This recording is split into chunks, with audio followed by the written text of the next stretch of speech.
All right, we are officially live now here on the webinar. Welcome to Health to Harm Network webinar, Find Research with the FrackHealth Database. If you can hear me, just jump in the chat and let me know that you can hear me. It's the first step is making sure that everything here is working. So, hey Tammy, hey Harv, how's it going? Susan, Lori, Carol, Ranjana, Rosemary, awesome. This is great. People can hear me. That's great because we have a really good presentation for you today. Kim Schultz from the Endocrine Disruption Exchange is coming on to share the FrackHealth database with all of us in the network. And so, yeah, I'm just incredibly grateful for her time. And Kim, you're probably on here already, so we're grateful for you. We're grateful for what you do. Awesome. Hey, Anne, how's it going? Dallas, Faith, awesome. This is great. So, wow, 46 live attendees right now, 189 people registered. I think 9 people registered in the last 20 minutes. And it looks like we have a few questions in the Q&A area, which is great because at the end of the presentation, it's just 30 minutes today. We do these training webinars. This is actually the first of 2018, but we're about to do a whole bunch more training webinars. And the idea is that these are short and they're actionable. And so we bring on one person from an organization or who's doing some sort of work around oil and gas issues and provide this platform for them to offer something that you can apply, that you can take away and use in your work, organizing to protect yourself and your communities from the harms of fracking, and not just fracking specifically, but the oil and gas industry as a whole. And we're really starting to see a lot of engagement from these trainings, which is fantastic. And we have coming up. But anyway, you'll hear all about that later. I'm going to just do a few technical things real quick. So if you see right at the bottom of the screen, sorry, my light is making funny shadows. Just to the right of the video, you'll see an area where you can ask a question. And so if you click on that, you can add questions there. And that just sort of saves them for Kim toward the end. Feel free to drop them in the chat too if you want. I think this platform, Crowdcast, will actually prompt you if you want. So awesome. Hey, Theodora. That's right. No fracking way. Awesome. So let's see here. I'm just going to share my screen for a moment.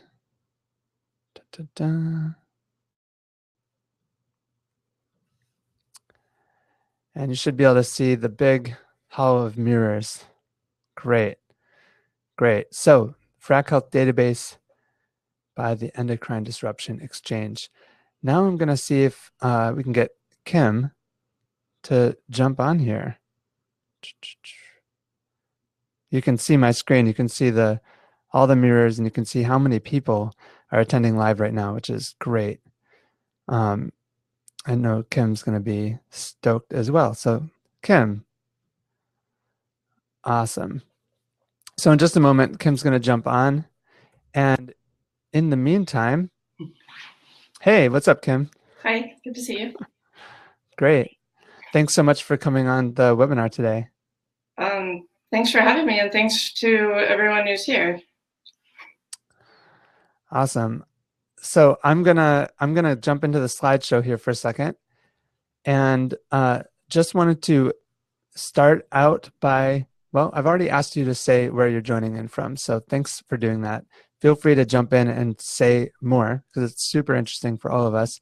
But also just to introduce myself, my name is Ryan Clover. I'm on the Health to Harm operations team. So I help out with the website. I answer people's questions. We're getting their profiles set up in the directory. And I help organize these training events for members in the network that have stuff to share. All this stuff I kind of talked about a little bit before, but you can find out more about what we're doing and Health to Harm Network.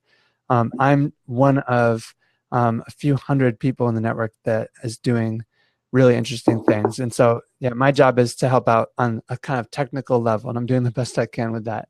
And Kim, and we're so glad to have you here, Kim, because Kim studies the potential health impacts from exposure to chemicals introduced and released during oil and gas extraction and production. She has extensive experience aggregating, managing, and analyzing data from diverse sources. Kim's worked for TEDx in Colorado office since 2009 and is the oil and gas program coordinator. So in this webinar, you're going to learn how to use the database, the FrackHealth Database, to quickly find research that you need. Plus, you're going to see some examples on how to use this research. And Kim's going to walk us through the process. So just a few logistics. You can use the chat here to engage in real time. So you've already seen how that works. You can ask questions at any time. It won't interrupt us at all. You just add them to that spot. If you have any problems, contact me directly, ryan@halttheharm.net.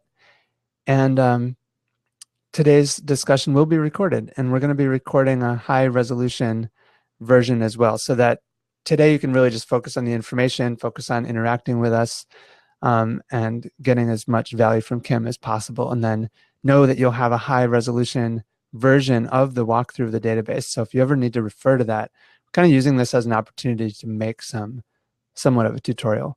So the agenda is to talk a little bit about the FrackHealth Database by TEDx, to demonstrate how it works, and then we're going to go into the takeaways and Q&A. And like I said, it is a relatively short program. So Kim, are you ready to jump into the slides?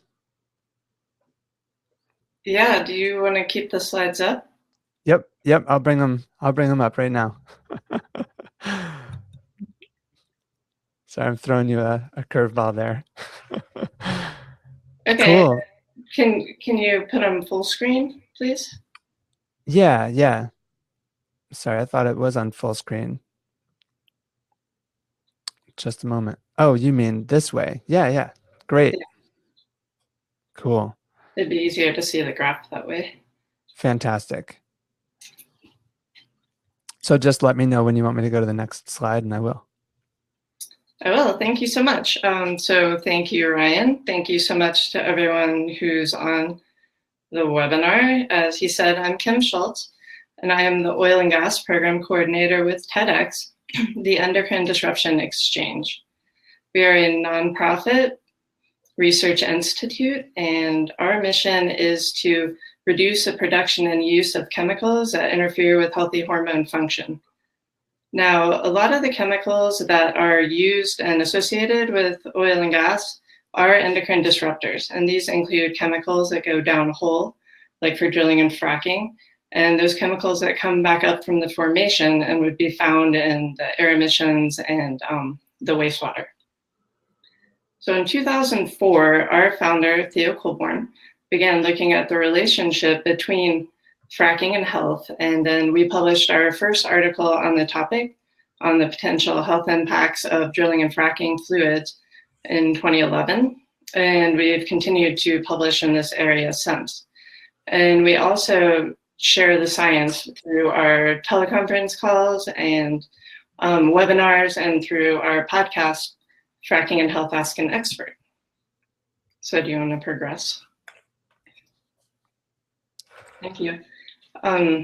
So the problem as we see it is there's this huge body of UOG, which is unconventional oil and gas, related peer-reviewed health research that's come out in the last several years.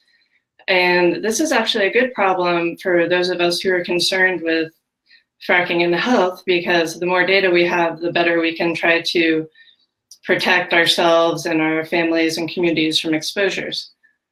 And the peer-reviewed process is, for those of you who aren't familiar, it's a way to validate research through use of external review by experts in the same field. So what this graph is showing you is that since 2011, there's been 120 articles published on the area of fracking and health. And you can see how especially the original research, the blue line, has really taken off in the last couple of years. And we had over 30 articles published in 2017.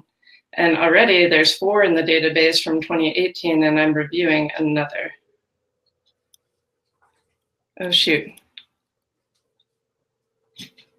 And I see that some people can't hear me. I hope that I just turned up my volume. I hope that gets better. Okay, thanks. So I will say that these articles are almost all from upstream operations, which would be things that happen on the well pad. So that are the drilling and fracking and flow back and produced water. There's much less research that has been done looking at specifically unconventional oil and gas from midstream and downstream operations, and that would be the pipelines and compressor stations and refining. So do you want to go down one more, please? Thanks. And so our solution to this body of research was to create the FrackHealth Database. And part of it is just we wanted to get all the articles together in one place for easy access, and there are links from all the records to the full text on the journal page. And my favorite part about the database is that we extracted a lot of data on these various parameters that will make it a lot easier for you to personalize your search and to narrow down to get to the articles that you would like to use. So I'm going to start sharing my screen now.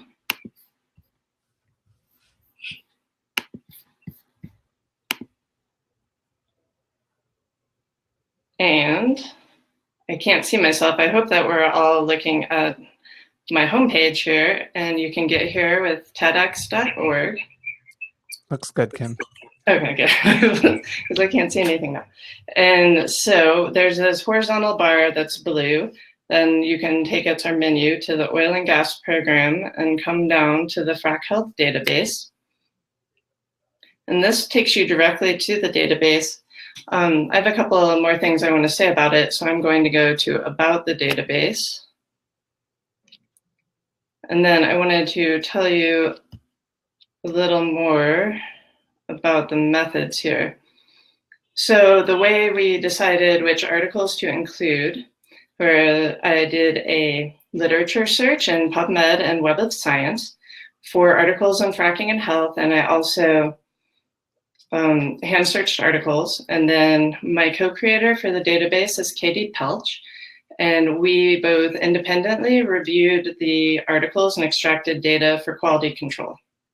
And then I do update, I get alerts from all kinds of databases on new research and, through Google Scholar and things like that. And we are able to update our database as the new articles come in. So the database includes both studies showing a health effect and those showing lack of health effects. So those would be negative studies. We include a variety of publication types from the original research to commentaries and reviews, and all types of exposures, which can be air, water, soil. There's all kinds of populations that are studies. There's human, animal, in vitro, and then the health and risk assessments. And we include articles looking at both direct evidence, which are the actual measurements, and the indirect evidence, which would be your models and your reviews. So with that, we're going to come up to search the database. And trying to make it a little bigger for everyone to see without being too jerky. And here's the database. And so the first thing I'll say is that there's a few different ways you can search. If you come and click on this blue search button, it will return all the records. So all 120 articles will come up. You can click in the keyword box, and then you can search by keyword. That could be, for example, a state name or a chemical or an author. And then you can also search using these filters we have. So if you went to publication type, you could see both original research and reviews. Under evidence stream, these are our populations, and there's a bunch of subcategories under these that you would see in the record. But under animal, we have experimental animal studies. We also have wildlife, pets, and livestock. Under human, we have both occupational and non-occupational studies. We also have a category for the in silico or modeling and risk hazard assessments. And then in vitro, which are cell assays. And then if you look at our health effects tab, we have 19 different categories of health effects. And I would like to mention that, see, I'm going to click on cancer here. this would return all articles that look at cancer as an endpoint. And if you add another health effect, like I click cardiovascular, this acts as an OR function. So this would include all the articles that look at cancer, as well as articles that look at cardiovascular impacts. And it's not just articles that talk about both of them in the same article. Then we come and there's a geologic formation, and this right now has 17 basins and formations included, and we do have the ability to update it as research comes in from new areas. And I just today decided I really need to add one for the Utica formation. And finally, our routes of exposure. And these are dermal, which would be through your skin. In vitro is the cell assays, inhalations through breathing, ocular through your eyes, and oral is through ingestion. Okay, so that is how the database works. And now I would love just to run through a couple scenarios for you. And the first one is you have built your dream home and you are raising your family there, and you've never had to think about oil and gas being an issue before. But as technology has improved and now they're able to target formations that were never drilled before, suddenly the company has come in and proposed to drill some wells in your neighborhood. And so you might be concerned about your health and the health of your family and the community. And one thing you might want to do is approach your town council and talk to your elected officials and share with them how other communities that are in oil and gas drilling areas, how they've been impacted and what kind of health impacts they've had.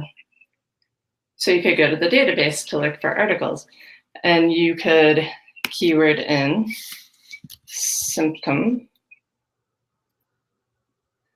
And sorry, I'm really slow. And you choose original research, and under evidence stream, you could choose human, and then click search. And then there's 9 matches that come up of all different kinds of studies. Most of them, 7 of them, are from the Marcellus Shale. And I just want to expand the Steinzer article here and show you.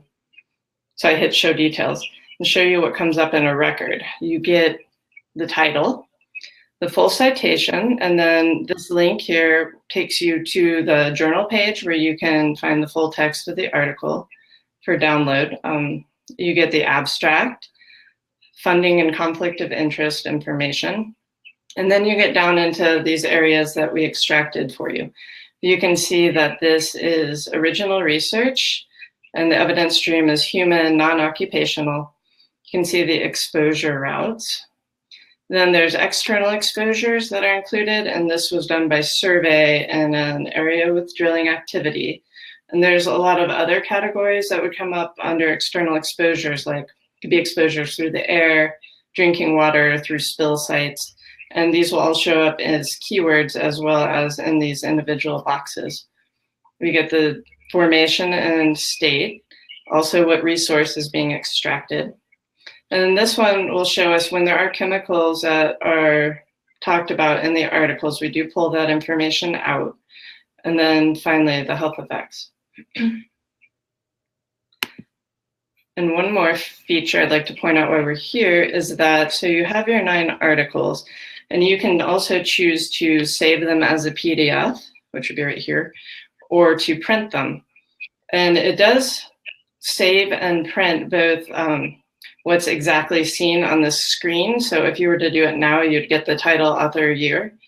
And if you wanted to get the full boxes, you would hit show all details, and then what you'd print or save would be all the information that's in the record. So with that, I'm going to reset the keyword and filter and just run through one more example because we have some time. And in this one, it would be that it's been proposed that a well will be drilled by your child's school. And you might be concerned as a parent of potential increase of respiratory disorders because of all the air emissions that come off of well pads. and, you know, maybe special concern for people like me because my daughter has asthma. And so you might want to go to the school board and talk to them about your concerns and show them that indeed there have been respiratory effects found. Children are a more vulnerable population. They breathe in more air per pound body weight than adults do, and they tend to spend more time outdoors. So you can go to the website and see if there have been places where they've found respiratory disorders. And that could include like shortness of breath and coughing and wheezing, as well as asthmatic episodes. So under keywords, I would choose children. And for publication type, I choose original research again. And evidence stream, I do human. And then this time we're going to add a health effect because we're interested in respiratory disorders. And I'm not going to go with a formation, but I will choose a route of exposures and inhalation. And then click search. And now we get 4 matches. And so I'm familiar with all these, but if you expand them and look at the details, you'd find these 2 articles. Rasmussen and Steinzer are both from the Marcellus Shale. The Shama-Sunder and Rasmussen both look at asthma, and Pride and Steinzer both look at chemicals. And so all these are in the expanded details. And so really it's just up to you as to how you would want to use this information. If you would use all 4 articles, if you pull out different things from different articles. It gets you as a starting point of how then you can really hone in on what you want to show. And I will say you should certainly always read the abstracts and the full text when available. And some of these studies, I know all 4 of these studies are positive studies, so they do show a respiratory health outcome, but some of them are negative studies. And so that's something you should, you know, when you dig into the details, that's something you'll find. So basically that's my database. And I hope that you get a chance to get in and play with it. And I would love to get feedback from people as to, you know, your questions, concerns, usefulness. And if you are using it, what you're using it for, it would be great to know. And thank you so much for learning about it. And while I have you here, I would like to show you one thing under our oil and gas program podcast. We just released a new podcast yesterday, so I thought I'd let you all know. And it is, we interviewed Dr. Elise Caron-Boudouin, and she recently published an article on biomonitoring in pregnant women in northeastern British Columbia who live near natural gas sites, and she was looking at metabolites in their urine for to show benzene exposure. And so she gets on the podcast and talks to us about some practical tips and guidance on how, you know, communities and organizations might do biomonitoring, and if you do get that data, useful ways you can use it. So with that, feel free to contact me. My name's Kim Schultz, but my email is kim@tedx.org.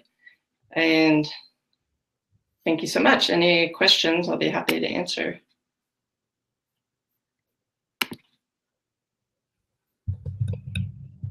Thank you so much, Kim. Let's just rearrange the video. Awesome. So there's 12 questions in the Q&A area, so we can just dive right into those. And if it's, I'll read off the questions, Kim, and then you can just answer them. It was really cool. You know, I know a lot of people in the chat were making comments as well, but then just watching you go through it, it feels super applicable just knowing, I don't know. Anyway, thank you. That was my first time seeing a demonstration, specifically like the use cases. So I just thought that was really awesome for me. I'm sure other people would also agree. So here's the first question that came in. It says, well, there's a couple questions about replays. So just to get that out of the way, yes, you've registered. So you'll be able to get the replay. It'll actually be right here on this URL as soon as it's over. It'll just render. But if you want the high quality replay, that's going to be coming to you via email, as long as you're on our email list at halttheharm.net. So the question is anything in the works about agri-land depletion? I've written about farmland converted for housing. My question was, why not raise dilapidated buildings and use idle land in existing towns? I received red tape. That's from Lucas. Well, I can't say I'm any kind of expert on that. There are a couple articles, but I don't think that they dealt with health effects that are on agriculture and impacts. Well, there are articles in our database I know that are on livestock, that especially specifically by Michelle Bamberger, and the impacts on livestock health of oil and gas operations nearby, but I don't know anything about, well, not in pertaining towards this, about, taking out farms and putting on housing, sorry. That's fine. So the next question, it's actually a comment from Rosemary, is sharing that there was an amazing conference in Boston called Natural Gas Infrastructure and Human Health. Video of the whole day will be available soon, and posted a link. So everybody can jump over to the Q&A area to get the link. I'll drop it in the chat too. So thanks, Rosemary, for sharing that. And also says, sure, you've heard of New York Compendium, but here's a link if anyone needs it. Yeah. So yeah, Cool. do that too. An awesome resource. Okay. So Doug is asking, where can we find good research on health impacts of conventional oil and gas, specifically related to safe setback distances? And there's a sort of follow-up to that question where he says, are the studies focusing on fracking still useful for us dealing with conventional drilling? What should we know if we're using these studies? Oh, okay. That's interesting. So, setbacks are a difficult one. We have so many articles that would be relevant in the database. If you type in just setbacks as a keyword, though, and you do original research for that and humans for that one too, what you'll get are or maybe don't even do original research. What you would get are 2 articles that specifically talk about setbacks, but what you would have to do, and I can't figure out a way to make this easier, I've been working through that one, is you would have to go to original research human, and then when you get all those studies, you would have to get into the abstract and see when they measure distances in their research. You would be most specifically interested in the epidemiological research, and so a lot of that would be labeled population health. And but then you'll see that there's articles where they were looking at effects from within a half mile, or within 1,000 feet, or within a few miles, and so you'd have to put all that stuff together.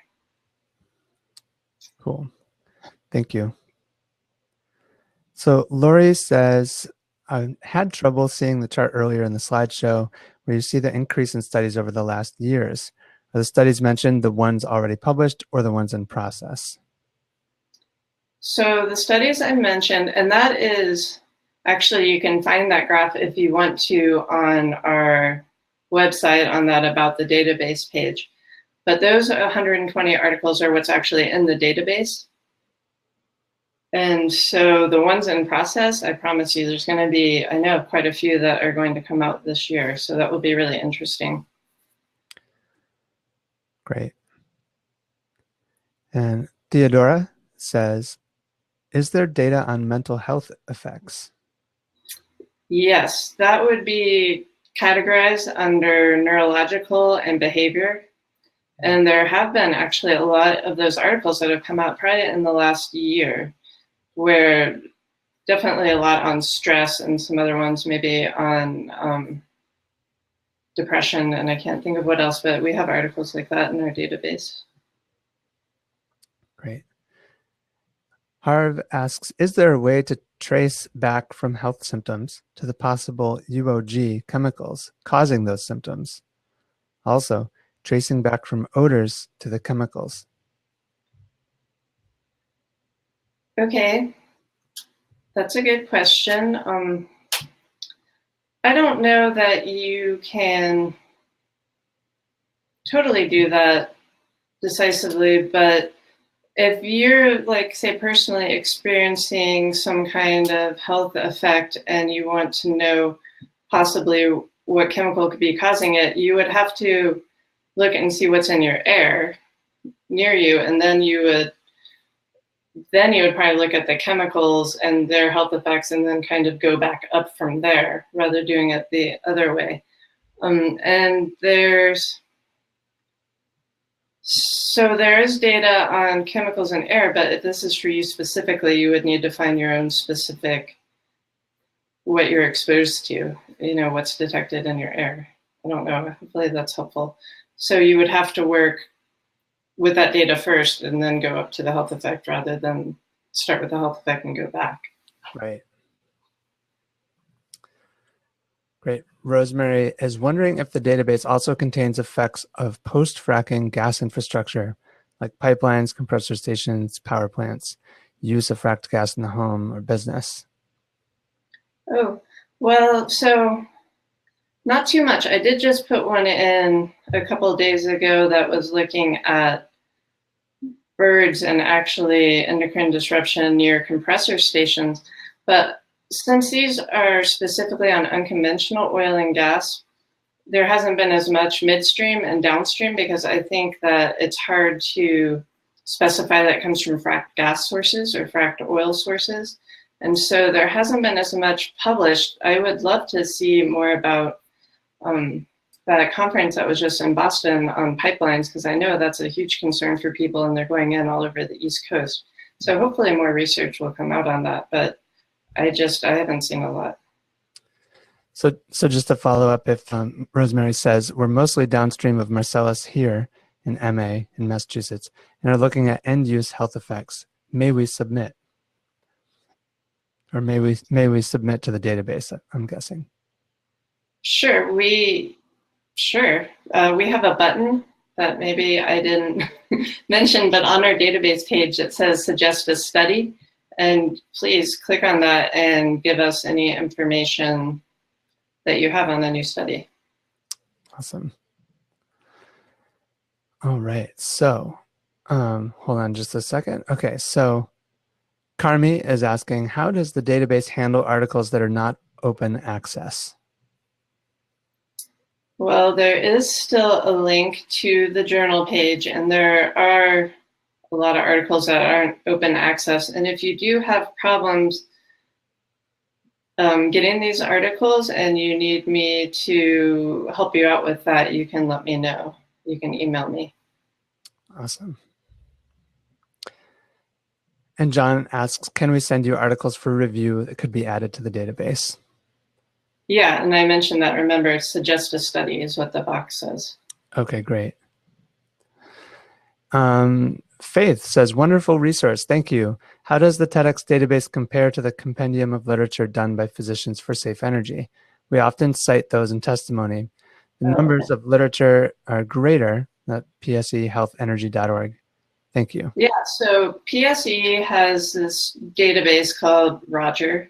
I don't know what that stands for, but and that covers everything, the whole field of oil and gas, which would include, it has articles on the more political side and economics and more the exposure. So you'll get the air and the wastewater. And what they do is they don't actually extract the data, but they do give you sources where you do have records and you'll open it up and it will take you to the abstract and you can go to the journal page, but they just don't extract the data more. We just focused right on health and they have everything. And so when people say that there's 1,000 articles or more published on oil and gas, that's what they're taking that number from. Okay. Just a couple more questions left. Mary says, how do you find out what is in your air? Well, you can certainly test it. I don't know where you are and if there's organizations around who are doing that maybe in your area.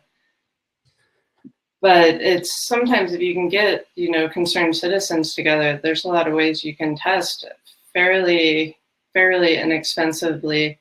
And one way they do it is through like bucket brigades. And you can also sometimes work with universities who will do that. So maybe someone can give some ideas on the side and of some different sources. If not, you can email me and I can tell you more about different things I know.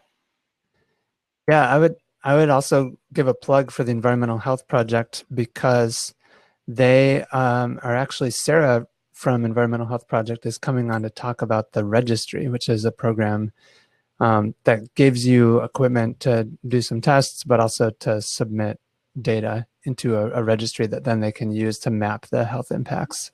So that's going to be really interesting, and I'll make sure to send you more information about that. But you can also just go to Environmental Health Project. I'm sure there's other resources too, but that's just fresh on our mind because it's coming up in next webinar. This next question from Nicole says, are you cataloging studies from universities on energy extraction, such as Duke University's studies on the effects of fracking water?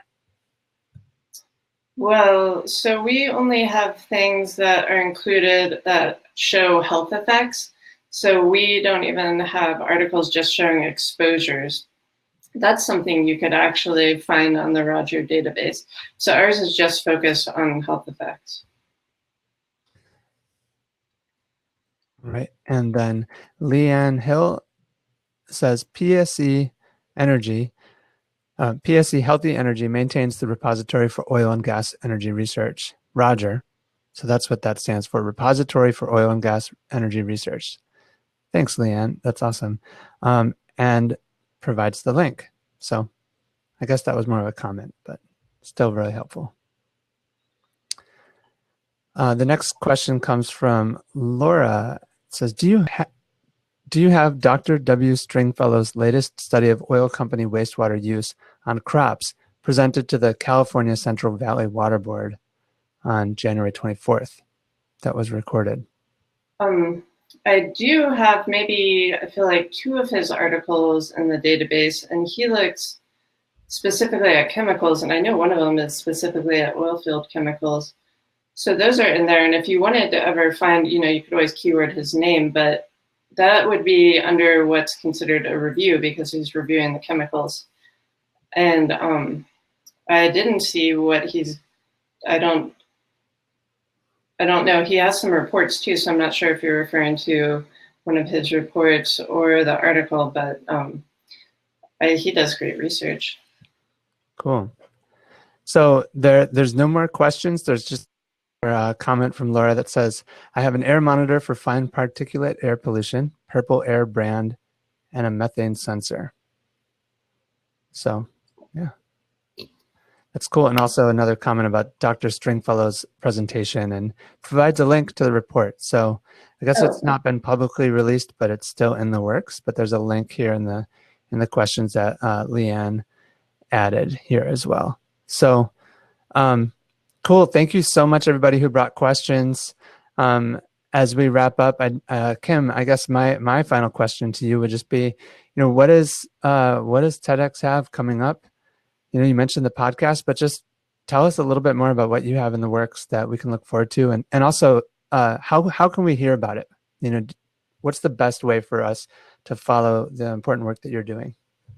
Oh, well, we do have a mailing list that you can sign up for on our website, and we send out these e-blasts, which is what we call them, maybe like once a week. And a lot of it, it's the endocrine research, and it's how we combine our endocrine and oil and gas research. And that's a really good way to hear about all of our new papers that come out and new podcast release and those type of things. You can look for us on Twitter. We do tweet a lot about stuff. And our Twitter address would be, I think if you type in TEDx, it might be easier, but it's Endo Exchange with I don't know what you call those little marks, like an underscore, Endo underscore exchange. And so that's a good way to do it. And if you keep your ears open, because we will have a paper coming out hopefully in the next few months that will be looking at air emissions and endocrine disruptors. Awesome. Awesome. Well, I want to also I want to thank you so much, Kim, for coming on and for participating in the webinar series that we're doing here at Health to Harm. It's been great to work with you. Look forward to doing more collaborations in the future for certain. And as we wrap up, I wanted to tell everybody a little bit more about Health to Harm Network, about 30 seconds worth of telling you about it. Because if you're not already involved in the network, there's so many resources available for you that can support your work. So I just want to show you the website for just a moment, because Health to Harm Network is about support in your fight against the gas industry. So joining the network gives you access to a whole bunch of services and tools. And I'll just walk you through it. The leader directory. This is a directory with hundreds of people. Specifically, you can search people based on skills and interests. So if I wanted to find somebody like Kim, I would go over to the directory and I would search for something like research, right? Common interests or skills. And this is one of the ways that I can connect with people that I can collaborate with in the movement. And look at how many different profiles there are. And this is not, we're not trying to create a social media platform that you need to log into every day. But what we're creating is a directory so that you can find people based on the things that are relevant: location, skills, and interests, learn a little bit about their work, links to the things that they're doing, and send a message just to get that conversation started. And finally, I just want to say that under the services tab here on healthtoharm.net is the entire webinar series. So if you click on webinar series, not only will you find in the services things like campaign support, crowdfunding, a podcast, map of litigation, help center, but you can find out more information about all the past webinars like the Environmental Health Channel, the Fracking Help Center. You can learn about injection wells. You can learn about frac sand mining, impacts on food. There's so much incredible knowledge because of the people in the network that have brought that knowledge together and made it available. So yeah, I definitely just want to encourage everybody to go check that out and make sure to sign up and create an account, because we're just really excited to be able to provide this platform that can connect you with the types of support that you need. So that's really what it's about. It's about people in the network that are offering support and those of us connecting with each other. So thanks so much. That's all I have to say about that. Thanks, Kim. Thanks. Bye, everyone. All right. Bye, everybody. We're going to send out the high-res replay probably tomorrow, but you'll be able to see the whole replay pretty much right away, immediately. So take care, everybody. Bye. Have a great day.